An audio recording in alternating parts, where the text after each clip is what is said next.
विश्व हिंदू परिषद के नेता अशोक सिंघल का बयान, हम धर्मांतरण के लिए नहीं, लोगों का दिल जीतने निकले। हम दुनिया के धर्मांतरण के लिए कभी नहीं निकले, मगर लोगों के हृदय जीतने के लिए निकले।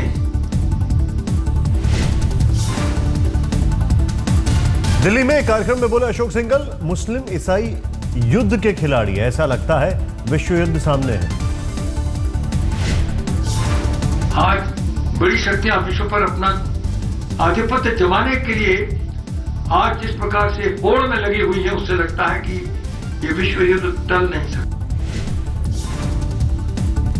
अशोक सिंघल ने कहा, दुनिया में ऐसे हालात बन गए हैं जिसे देखकर लगता है कि विश्व युद्ध सामने है। अब हो। केंद्रीय मंत्री वेंकैया नायडू का बयान, अगर कोई अपनी इच्छा से धर्म परिवर्तन करता है तो इसमें कोई समस्या नहीं। Some individuals may take part because of their belief in that particular religion. How can you object to that? They are also individuals. They are also followers of a particular religion. संसदीय कार्य मंत्री वेंकैया नायडू ने कहा, अगर जबरन धर्म परिवर्तन होता है तो राज्य सरकार को कार्रवाई करनी चाहिए।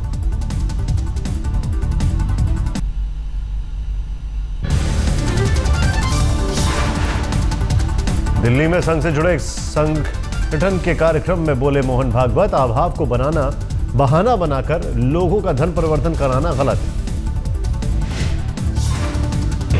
हम इसको ठीक नहीं मानते, क्योंकि हम इस भूमि के पुत्र हैं। हमारी संस्कृति, हमारा स्वभाव इस देश के वनों की और कृषि की उपज है, जहां हरियाली ही हरियाली है।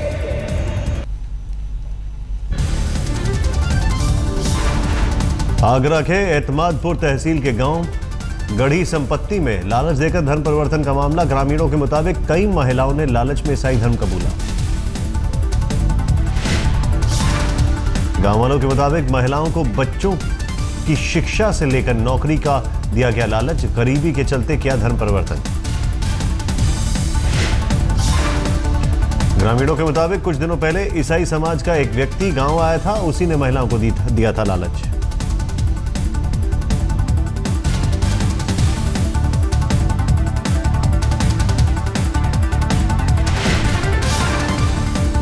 ईसाई धर्म में जाने लगे हैं। वो लोग आए थे, उन्होंने इन लोगों को लालच दिया तरह तरह का कि आपके बच्चों को अंग्रेजी माध्यम स्कूल में पढ़ाएंगे, पैसे भी देंगे, नौकरी भी लगवाएंगे।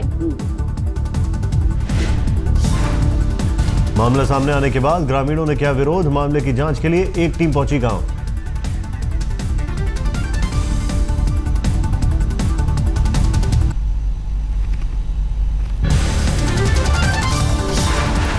मध्य प्रदेश के रतलाम में आदिवासियों का जबरन धर्म परिवर्तन कराने की कोशिश, ईसाई समाज पर लगा आरोप। हिंदू संगठनों का आरोप, इलाज के नाम पर आदिवासियों को बहला फुसला कर लाया गया, यीशु की प्रार्थना भी करवाई गई।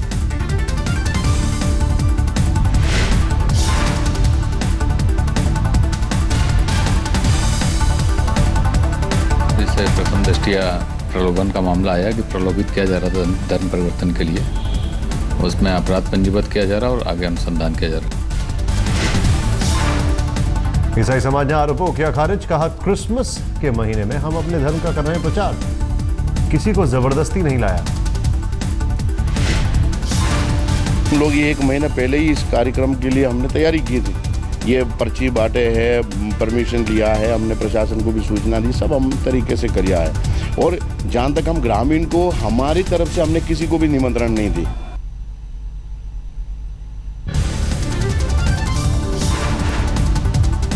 6,000 करोड़ रुपए के ड्रग्स तस्करी मामले में पंजाब के राजस्व मंत्री विक्रम मजीठिया से होगी पूछताछ, प्रवर्तन निदेशालय ने भेजा समन।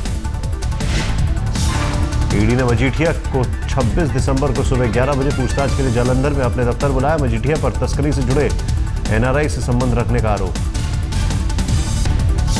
पंजाब के मुख्यमंत्री प्रकाश सिंह बादल ने विपक्ष की मांग को किया खारिज, कहा समन मिलने से कोई अपराधी नहीं हो जाता।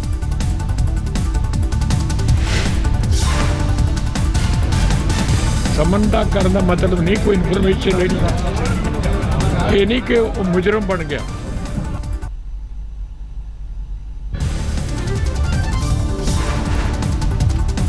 संयुक्त राष्ट्र सुरक्षा परिषद ने अपनी चिट्ठी में मुंबई हमले का मास्टरमाइंड हाफिज सईद को लिखा, साहिब, भारत ने जताया एतराज।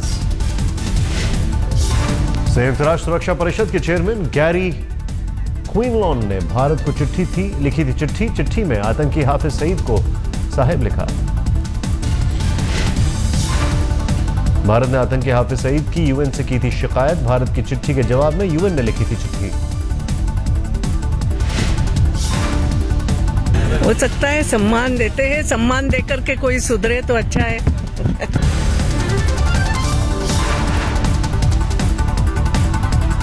राजस्थान में विधायक के बाद मंत्री की भी जुबान से निकली गाली। जनजातीय विकास मंत्री नंदलाल मीणा की गाली गलौज का ऑडियो हुआ वायरल।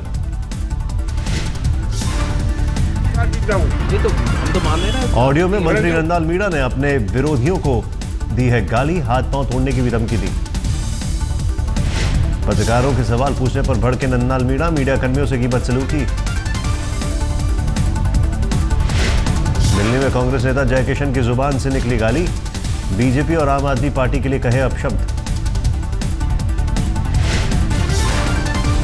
जो बीजेपी में है वो आदमी को लाज नहीं है, जो आम पार्टी में वो आदमी को लाज, चाहे कांग्रेस में भी मत रहो। लेकिन मैं आपको बता रहा हूं, कांग्रेस ने तुम्हारा भला नहीं किया तो बुरा भी नहीं किया।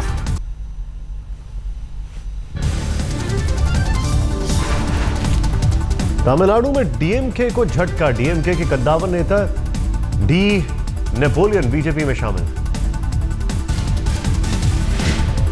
चेन्नई में अमित शाह की मौजूदगी में बीजेपी में शामिल हुए नेपोलियन ने कहा, तमिलनाडु में मोदी के हाथ को मजबूत करूंगा। नेपोलियन ने कहा, डीएमके में कोई लोकतंत्र नहीं, मुझे मंत्री तो बनाया लेकिन मेरे हाथ बांध दिए गए थे। चेन्नई पहुंचे बीजेपी अध्यक्ष अमित शाह ने मोदी का किया गुणगान, कहा 6 महीने में कई बड़े काम हुए।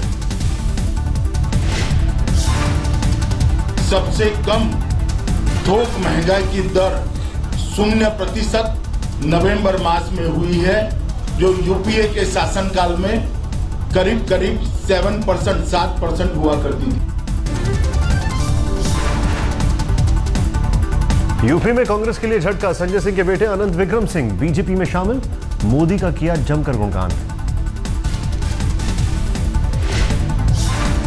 पार्टी की विचारधारा और हमारी विचारधारा मिलती जुलती है और ये पार्टी किसी की व्यक्तिगत दुश्मन नहीं है। ये हम लोग एक विचारधारा के खिलाफ हम लोग काम कर रहे हैं और वो विचारधारा ये है कि किसी व्यक्तिगत एक आदमी का लाभ ना हो, पूरे क्षेत्र का लाभ। दिल्ली में फंड जुटाने के लिए आम आदमी पार्टी ने ग्रेटर कैलाश में किया लंच का आयोजन। एक थाली की कीमत 20,000 रुपए, एक दिन में जुटाया 50 लाख का फंड।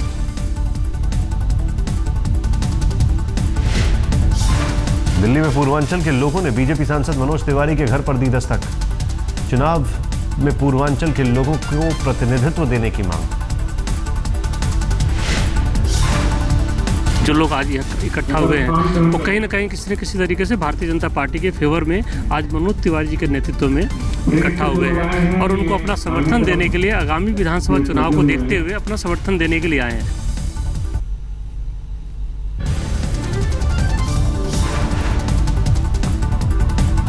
बर्दवान ब्लास्ट में मारे गए आतंकी शकील अहमद के शव की हुई पहचान, जेल में बंद पत्नी रजिया ने की शिनाख्त। रजिया ने बर्दवान मेडिकल कॉलेज जाकर अपने पति के शव की पहचान की। धमाके के बाद रजिया की हुई थी गिरफ्तारी।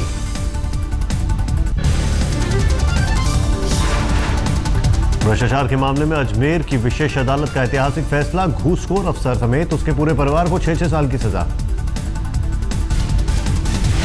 रिश्वत लेते रंगे हाथ पकड़ा गया था राजस्थान कोऑपरेटिव डेयरी फेडरेशन का डिप्टी मैनेजर सुरेंद्र शर्मा। 5 करोड़ की काली कमाई के साथ मिला था 10 किलो सोना।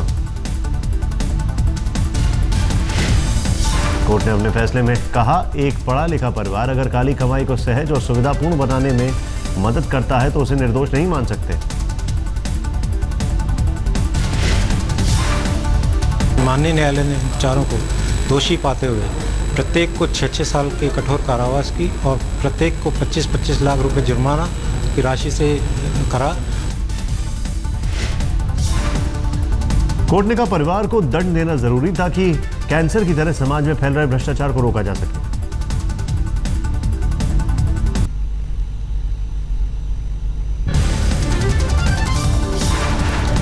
बैंगलोर से पटना जा रही संघमित्रा एक्सप्रेस में इंजीनियरिंग की छात्राओं से छेड़खानी।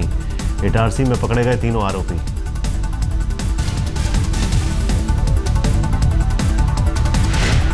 तीन युवकों ने रास्ते में शराब के नशे में लड़कियों से की छेड़खानी। परेशान छात्राओं में से एक ने ट्विटर पर मध्य प्रदेश पुलिस को दी थी सूचना। बिहार के बेगूसराय की रहने वाली छात्राएं बैंगलोर से अपने घर जा रही थी। एसी कोच में तीन युवकों ने की छेड़खानी।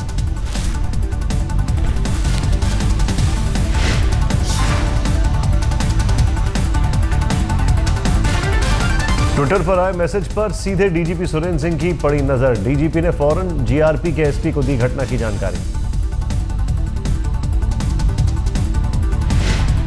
जीआरपी के एसपी ने अपने हेड कांस्टेबल को फौरन नजदीक के स्टेशन पहुंचने को कहा। स्टेशन मास्टर से बात कर रोकी गई ट्रेन। तीनों युवकों को गिरफ्तार किया गया।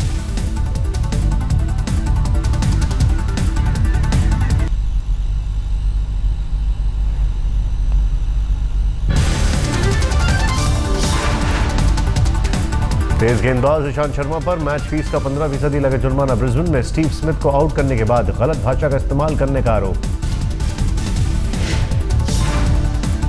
ब्रिस्बेन में ऑस्ट्रेलियाई टीम पर भी जुर्माना। स्लो ओवर रेट के लिए कप्तान स्मिथ पर उनके मैच फीस का 60% जुर्माना। कोलकाता रेस कोर्स में गुलगांग कप 2014 का आयोजन। डर्बी रेस में देश भर से आए घोड़ों ने लगाई दौड़। शान हॉर्सेस एंड स्पोर्ट्स का घोड़ा एडमंड्स बना विजेता। शान ग्रुप के एमडी वाहिद अली खान के साथ फिल्म निर्देशक मधुर भंडारकर ने भी डर्बी रेस का लिया मजा। घोड़ों की रेस पर फिल्म बनाना चाहते हैं मधुर।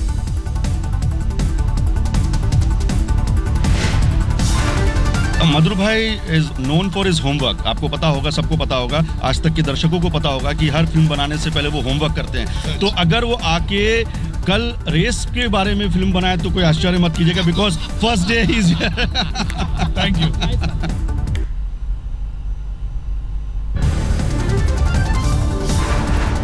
राजधानी दिल्ली समेत पूरे उत्तर भारत में कड़ाके की सर्दी। कोहरे से ट्रेनों और उड़ानों पर असर। श्रीनगर में -3 डिग्री पहुंचा तापमान। मौसम विभाग का अनुमान, आज से घाटी में फिर से बर्फबारी। बर्फबारी के बाद उत्तराखंड में कई जगहों पर ठंड का सितम। जोशीमठ समेत कई जगहों पर बर्फ ने तोड़ा रिकॉर्ड। पंजाब में भी कई शहरों में शीतलहर का प्रकोप। अमृतसर और लुधियाना में लोगों का ठंड से हाल बेहाल। झारखंड के लातेहार में भी ठंड का सितम। जिला प्रशासन ने ठंड से करा रहे गरीबों के बीच बांटे कंबल।